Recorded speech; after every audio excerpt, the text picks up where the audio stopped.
अस्सलाम वालेकुम। वालेकुम अस्सलाम। यहाँ पे क्या हो रहा है सुबह सुबह? ग्लासेस टूट गए सी भाई की। सी भाई की ग्लासेस टूट गई थी, शीशा होता है वो निकल गया था बाहर। लोगों के दिल गिर जाते निकल जाते हैं। मेरी बेचारी ग्लासेस का शीशा निकल गया। सही हो गया, चले कोई नहीं, जुड़ तो गई ना कि नहीं जुड़ी। और गुड मॉर्निंग। ओके, दिल नहीं जुड़ता लेकिन शीशे जुड़ जाते हैं। हसीब भाई किसने आपका दिल तोड़ दिया जो इतनी सुबह सुबह दिल वाली बातें कर रहे हैं? किसी ने तोड़ा, मेरे बाल किसी ने तोड़ दिए। ओके हसीब भाई गुड मॉर्निंग। सोनिया आपको भी गुड मॉर्निंग। मेरे हस्बैंड जी भी अपना व्लॉग बना रहे हैं, क्या बात है।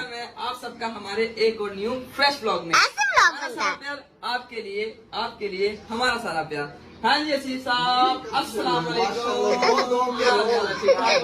क्या बात है। हमारी फैमिली जो है ना वो एक स्टार बनने वाली है। नहीं। वो मरियम का आ चुका है ना, वो ऊपर देखो। बस अब हमारी बारी है। अब मेरी बारी, अब वो मैंने लेना है। ठीक हो गया।